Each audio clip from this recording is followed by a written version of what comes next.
Je m'appelle Reynaldo Bueno, j'ai 17 ans et je suis l'auteur et l'éditeur du roman Le Rituel du taxidermiste que j'ai publié en janvier 2025. L'intérêt pour l'écriture vient de ma passion pour le cinéma, qui est née vraiment quand j'étais très petit. J'ai toujours eu une fascination par les films, les acteurs, l'art de raconter. Et vu que j'ai pas beaucoup de moyens, je suis jeune, j'ai pas vraiment le budget pour créer un projet d'autant avec beaucoup de budget.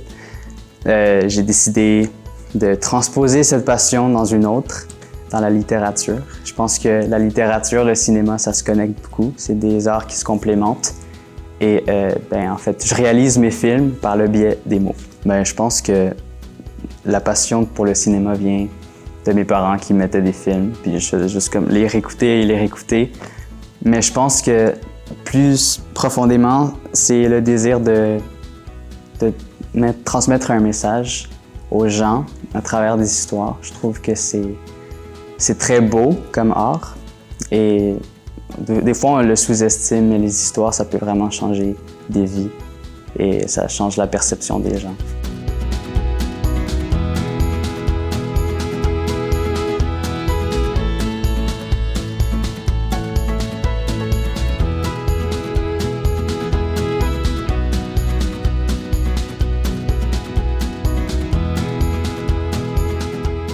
J'écris parce que j'ai l'impression que je dois parler aux gens et j'aime ça, transposer ma personnalité dans mes écrits et justement parler des sujets qui me touchent pour qu'eux aussi soient émus dans les choses qui m'interpellent. Donc, comme j'ai dit tantôt, c'est vraiment pour transmettre des messages puis vraiment changer leur perception, leur faire ouvrir les yeux sur certains aspects de la vie. Mon quotidien est alimenté surtout par la musique. Je trouve que la musique aussi me transporte. Quand j'écris, j'ai tout le temps des listes de lecture vraiment adaptées à l'histoire que j'écris. Je prends le temps de bien choisir les musiques, les bandes sonores, surtout de films, pour bien m'immerger dans l'histoire. Aussi, j'aime beaucoup la danse, donc ça vient avec ma passion pour la musique aussi. Avec la danse, c'est facile aussi de me libérer et d'exprimer mes émotions, en fait. Donc, je fais du hip-hop. C'est pas la danse la plus, belle, dans le sens que c'est très groovy et tout, mais c'est quand même une façon pour moi de me libérer et puis d'avoir du plaisir. Aussi, la vie en tant que telle, la politique, tout ce qui se passe dans le monde, c'est très inspirant pour moi. Inspirant du bon et du mauvais côté. Parce que c'est sûr que j'ai envie de défendre des personnes et défendre leur cause. Donc, les beautés et la laideur de la vie aussi, ça, c'est très inspirant. Je suis très philosophique. Libérer mes émotions, c'est important pour moi parce que je trouve que si on les réprime, et c'est quelque chose que j'ai fait pendant beaucoup de temps, ça cause plus de mal que de bien. Les émotions, c'est jamais mauvais et aucune émotion est invalide. Donc, je prends l'avantage de tout ce que je ressens pour justement émouvoir quelqu'un d'autre. Je le transpose en histoire et je suis pas gêné de raconter comment je me sens.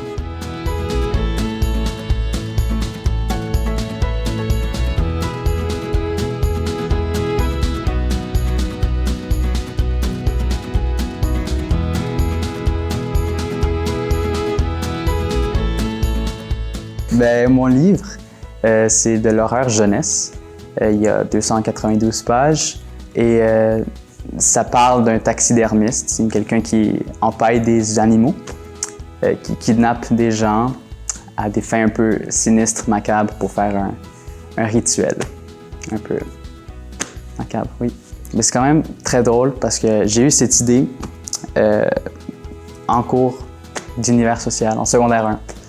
On était en train de visionner un documentaire sur je ne sais quoi, je m'en rappelle plus. Parce que j'étais dans mes pensées créatives et tout. Mais j'ai aperçu un plan sur un chevreuil empaillé. Et il y avait comme une bande sonore un peu effrayante. Et j'ai eu un frisson. Et là, je me suis posé la question pourquoi, je sais pas. Mais est-ce que c'est possible d'empailler des humains? Et c'est là que mon idée a germé. Et en revenant, je l'ai écrit dans mon agenda juste pour ne pas l'oublier. Et en arrivant chez moi, j'ai fait des recherches que j'aurais dû ne pas faire parce que ça m'a traumatisé un peu. Mais c'est ça, donc j'ai creusé dans le sujet, puis c'est ça, l'histoire elle est venue de là. En fait, la première étape que j'ai faite n'est pas très concrète parce qu'à l'époque, j'avais 13 ans, donc je ne savais pas ce que je faisais. Mais j'ai juste fait un plan, disons, comme je faisais à l'école des fois, avec la situation initiale, l'élément déclencheur et tout ça. Donc j'ai fait des résumés de chaque chapitre. Puis ensuite, je me suis rendu à la moitié du plan. Puis là, j'avais trop hâte de commencer à écrire, donc j'ai même pas fini le plan. J'ai commencé l'écriture, le prologue. Puis là, j'écrivais à peu près chaque soir. Je développais l'idée. Et là, je me suis rendu où j'étais rendu dans le plan. Donc j'ai continué le plan et j'ai fini le livre.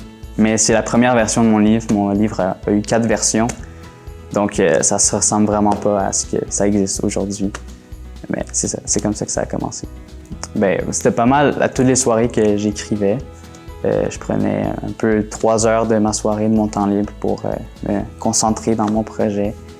Et au grand total, ça m'a pris, pour la première version, 1 an.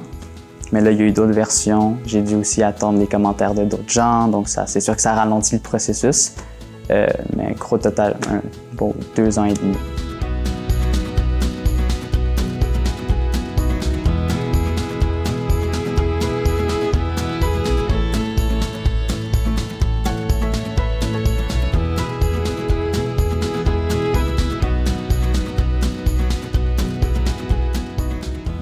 Je pense que la base de comment j'ai appris tout ça, c'était vraiment, ça venait de mon ambition de rendre quelque part. Donc j'ai fait beaucoup de recherches sur Internet de comment le faire. J'ai vu des tutoriels aussi sur YouTube. Et c'est ça, je me suis informé sur le sujet. Puis j'ai découvert l'auto-édition, chose que je ne connaissais pas avant. Parce qu'il y a la maison d'édition traditionnelle, puis il y a l'auto-édition. C'est comme 2 voies qui existent. Puis pour moi, j'ai été victime du stéréotype que la société m'a fait avaler. C'est que les gens auto-édités sont moins bons, la qualité c'est plus médiocre, puis ça divers aussi, c'est très diversifié comme qualité. Mais j'ai tenté l'auto-édition, j'ai lu des livres auto-édités, puis j'ai lu des pépites. J'étais comme, OK, ça veut rien dire, ça joue pas sur la qualité. Moi, je pensais qu'il fallait être sélectionné pour que ce soit vraiment considéré comme légitime, comme qualité. Donc, mais même si je le savais, j'ai quand même essayé la maison d'édition traditionnelle. J'ai envoyé ma version 2 de mon livre. J'ai attendu pendant 6 mois, c'était éternel, mais j'ai reçu un refus. Et c'était vraiment une claque sur ma face. C'était un coup dur, parce que aussi j'étais très jeune, j'avais juste 14 ans, donc c'est comme je connaissais vraiment pas le domaine. Et c'est après que j'ai entendu l'histoire de J.K. Rowling, l'autrice de Harry Potter. Et j'ai appris qu'elle a été refusée 12 fois avant d'être acceptée.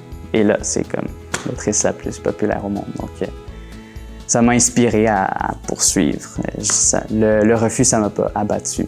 La maison d'édition va vraiment s'occuper vraiment de tout l'aspect marketing surtout. La diffusion, c'est eux qui gardent le 100% des droits d'auteur dans la majorité des cas.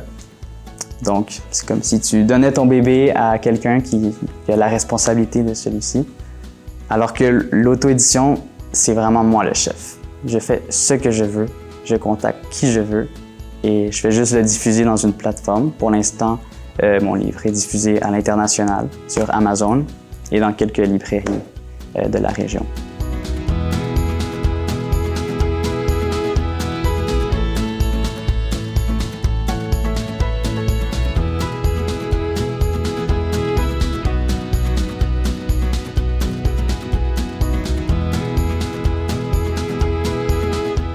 Je pense que pour être écrivain, il faut aimer lire parce qu'on pige vraiment, pas les idées, mais juste la façon de formuler les phrases, l'orthographe, tout ça, ça s'apprend vraiment en se pratiquant.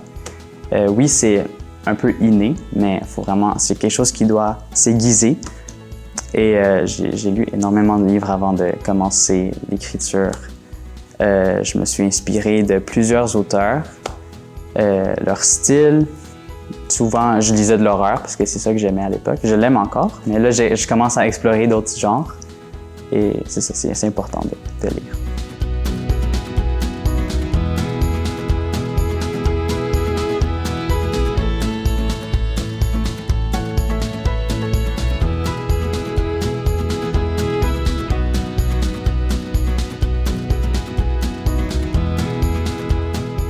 En fait, mon quotidien se résume à aller à l'école.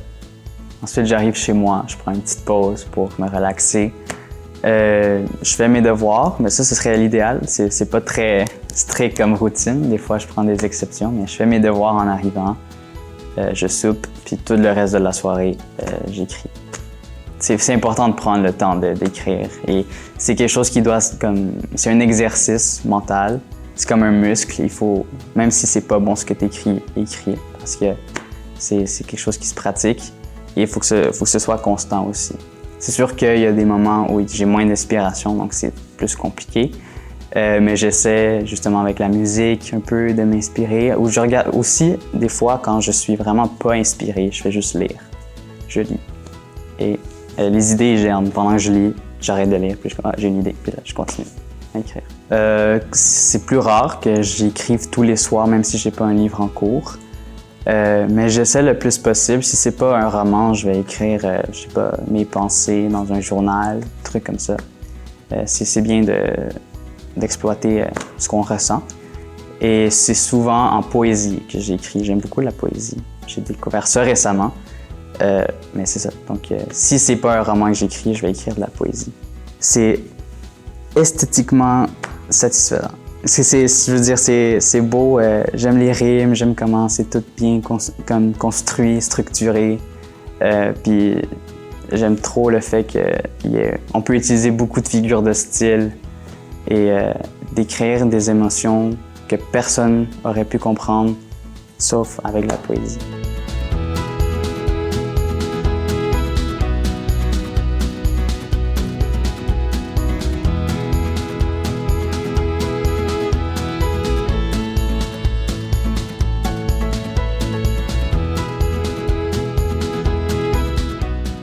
D'ici 5 ans, je me vois vraiment en train d'étudier en cinématographie. Parce que mon but ultime dans tout ça, c'est de devenir réalisateur, ou du moins être dans ce domaine-là, proche. Donc c'est pour ça que j'ai écrit, parce que c'est là où je veux me rendre. Je vais étudier ça au cégep, à l'université, puis pendant que j'étudie, c'est sûr que je vais m'amuser à faire des projets avec mes collègues. Pour l'instant, oui, j'ai écrit, mais je me pratique un peu avec des courts-métrages. Avec mes amis, ceux qui aiment le cinéma, on se réunit, on écrit des scénarios, puis on les réalise avec les peu de moyens qu'on a. Et c'est moi qui fais le montage et tout ça. Donc ça me passionne vraiment, puis c'est là que je réalise à quel point c'est ça que je veux faire plus tard. Et ça alimente mon ambition. Aussi, en ce moment, j'ai commencé un projet qui n'est pas encore hyper concret ni officialisé, mais j'ai écrit un long métrage adapté d'un livre. Et avec mon école, l'idée, c'est de le réaliser, puis de l'afficher dans un grand théâtre. C'est ça le projet que j'ai. En fait, moi, je veux juste adapter mes livres quand je vais être réalisateur. Je vais pas me fermer à l'idée, mais c'est ça mon idée en ce moment, c'est que tous les livres que je vais écrire, idéalement, je les écris pour ensuite les adapter en film. Parce que quand j'écris, je le vois vraiment comme un film. Puis je m'imagine vraiment tous les plans, les acteurs aussi. Tout ça, c'est vraiment très clair dans ma tête. Et j'ai juste envie que le lecteur visionne le film, qu'il n'ait pas l'impression de lire. Parce que je trouve ça dommage que la majorité des gens n'aiment pas lire. Je sais qu'au début, ça peut être compliqué, surtout si on n'est pas à l'aise avec la langue. Mais comme j'ai déjà dit plus tôt, c'est quelque chose qui se perfectionne, c'est un muscle. Et à la fin, c'est très plaisant, c'est comme regarder un film. Puis en fait, ce qui est beau de la lecture, c'est que quand tu lis, c'est toi le réalisateur, c'est toi qui visionnes les personnages comme tu veux, tu imagines le monde comme tu veux.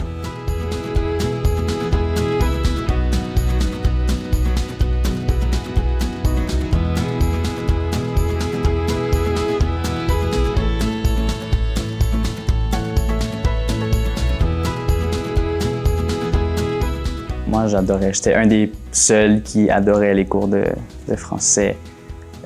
Quand on faisait des rédactions, je dépassais beaucoup le nombre de mots maximal. On me disait d'écrire 200 mots, j'en écrivais 1000 et ça faisait juste pas s'arrêter. Puis là, je faisais des exceptions avec mes profs.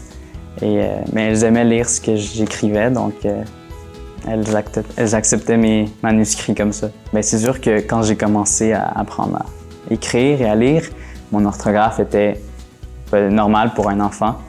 Mais aujourd'hui, l'orthographe, c'est quelque chose que je trouve très facile. Et j'aide beaucoup les gens à l'école aussi qui ont des difficultés. Je les aide à trouver leurs erreurs. J'ai quand même un œil de lynx.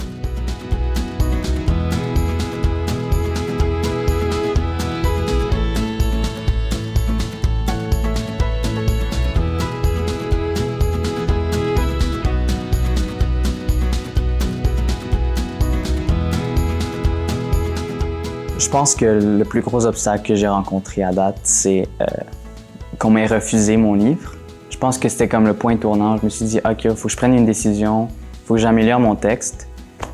Comme j'ai déjà dit, c'était un gros coup dur pour moi. Je m'en suis remis après quelques temps. Mais je pense que c'était un motivateur que j'avais besoin. C'était un coup dans le derrière pour dire, oui, t'es bon, mais tu peux être encore plus bon. Donc j'ai vraiment pris le temps d'améliorer mon texte. Puis c'est justement ce refus qui m'a fait découvrir l'auto-édition. Et j'ai fait des recherches sur le domaine, puis je me suis dit, ben voilà, c'est juste un tremplin plus rapide, plus accéléré vers mon rêve. Au lieu d'attendre des mois pour qu'on me réponde, puis ensuite des mois de correction et tout ça, je peux juste sauter puis contacter des professionnels, parce que oui, ça a été corrigé par des professionnels. La période d'attente de 6 mois, c'était interminable, c'était infernal. J'y pensais tout le temps. Je regardais tout le temps mes courriels, dans mes pourriels, voir si j'avais une réponse. J'en avais pas, puis là, c'était désespérant. J'ai fait une erreur de débutant de contacter la maison d'édition pour dire est-ce que c'est prêt, est-ce que c'est prêt, mais faut pas faire ça, faut juste être patient. Mais pendant ce processus d'attente, je me suis libéré encore une fois dans l'écriture. J'ai commencé un autre roman que j'ai pas achevé, parce que finalement, je ne l'ai pas aimé. Mais c'est ça, ou sinon, je lisais beaucoup pour m'inspirer pour d'autres romans. C'est pas nécessaire de mettre de la pression aux maisons d'édition parce qu'ils ont des centaines, voire des milliers de manuscrits par année. Donc, ils font une sélection très stricte et ça sert à rien de leur dire de le lire. Ils sont organisés. Oui, mon âge a peut-être été un obstacle. Disons, obstacle, mais ça a aussi été un avantage, dans le sens que dans le marketing, c'est sûr que quand tu vois un adolescent de 15 ans qui a publié un livre, c'est comme « Oh, OK ». Donc les gens sont curieux. C'est sûr que l'obstacle, c'est que les gens ils pensent que tu es moins légitime. T'es jeune, tu sais pas ce que tu fais, t'as pas encore de formation, mais je pense que la littérature, oui, ça peut s'étudier à l'université, mais ça peut aussi être très inné, ça peut être pratiqué à la maison, comme le cinéma aussi. Pas nécessairement besoin d'aller à l'école de cinéma, ça peut s'apprendre à la maison. Moi, pour le cinéma, je veux étudier à l'école. C'est plus concret pour moi et plus facile, mais c'est ça. Donc l'âge, pour moi, c'est pas une barrière, ça devrait jamais l'être et ça ne définit pas ton talent non plus.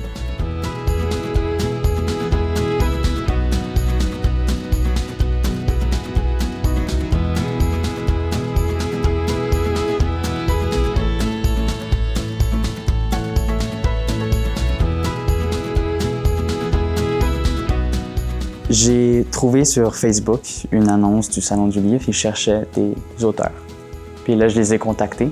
Je leur ai dit « Ah, j'ai écrit ce livre, j'ai 17 ans, je serais intéressé. » Et ils m'ont contacté, ils ont dit que OK, ils m'ont envoyé un courriel. Et après un petit processus, je me suis fait accepter. Puis je pense que ça a vraiment aidé que j'étais de la région aussi, parce que c'est quand même le Salon du Livre de Vaudreuil-Soulanges. Ça se passe le 17 mai. Je me rappelle plus, je pense que c'est de 10h à 4h, à 16h. Et ça se passe au centre multisport.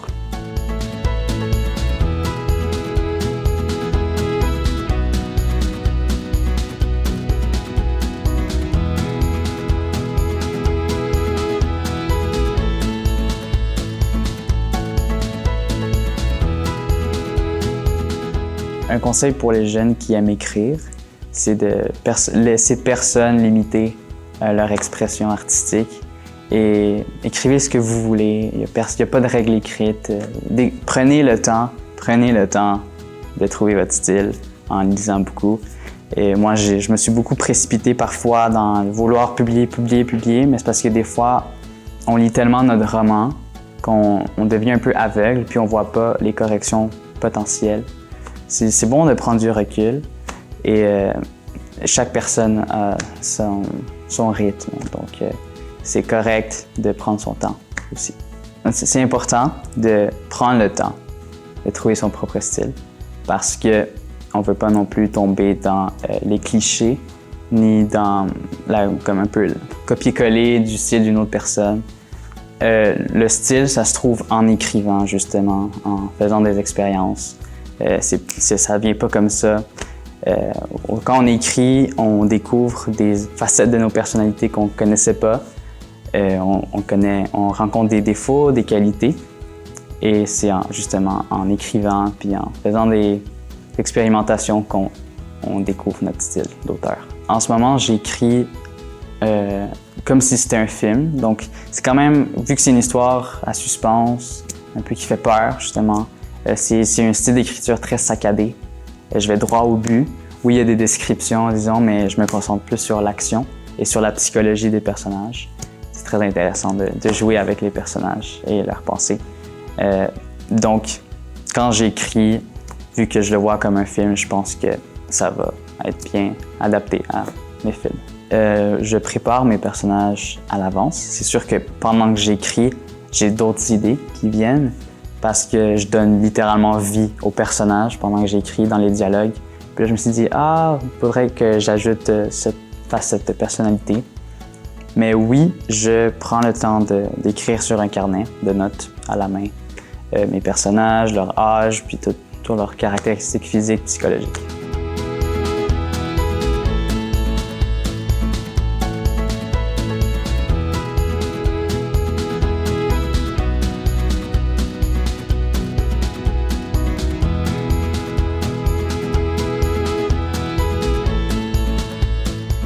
Mon livre s'intitule « Le rituel du taxidermiste ».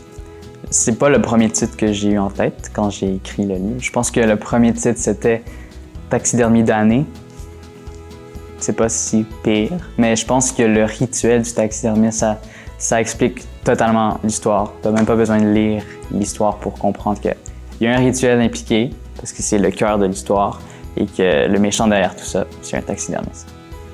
Donc en plus, je trouve que le mot taxidermiste, c'est pas quelque chose que les gens comprennent souvent.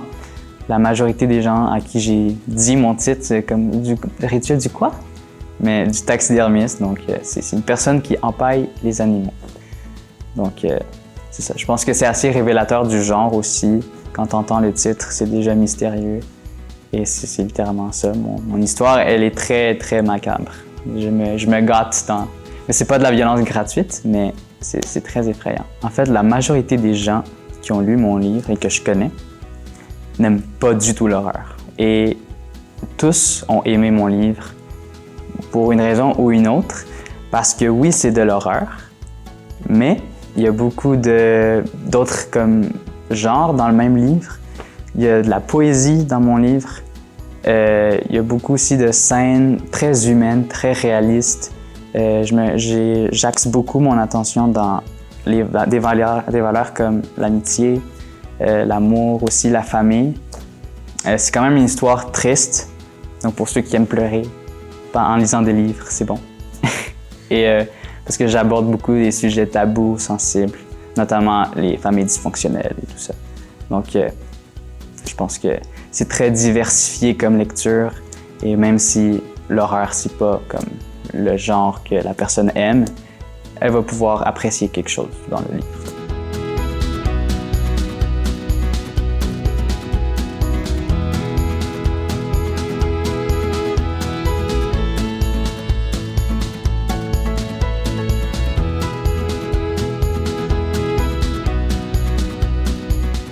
J'ai jamais douté de mon choix de carrière. Je pense que j'ai toujours voulu devenir réalisateur. Je pense que c'est la première chose que je me rappelle de mon enfance, c'est que je voulais être réalisateur. Mais oui, il y a des moments où je doute, dans le sens que, par exemple, quand j'ai publié mon livre, il n'y a pas eu le succès que je m'attendais. Je pense que quand on est tellement dedans un projet, on s'attend à beaucoup de choses, beaucoup d'applaudissements et tout. Mais je pense que mon succès pour l'instant, il est modeste et c'est correct. C'est très normal pour une première expérience. Et j'ai encore foi que ça peut fonctionner encore parce que je crois en mon livre, je crois en mon projet. Et peut-être que c'est pas encore le moment pour que ça devienne hyper populaire, mais ça pourrait le devenir plus tard. Donc, je baisse pas les bras. C'est drôle parce qu'il y a littéralement personne dans ma famille qui s'intéresse ni à la littérature, ni au cinéma. En fait, oui, il y a des gens qui aiment lire dans ma famille, mais c'est pas vraiment c'est juste un passe-temps, c'est pas une passion, disons. Je sais pas de qui j'ai pris cette passion, c'est dans mes gènes, mais je sais pas de qui. Mais j'ai quand même le soutien à 100% de tout le monde. Tout le monde aime ce que je fais dans ma famille. Et aussi, par leurs expériences, leur vie, leurs histoires, je m'inspire aussi. Et si j'ai des questions par rapport à mon roman, des fois je demande à mes parents, mon père aussi, des fois il me donne des idées, ou mes amis aussi. Pour conclure, mon livre est disponible sur Amazon pour ceux que ça intéresse. Aussi, c'est disponible dans quelques librairies de la région et on peut se voir au Salon du Livre le 17 mai.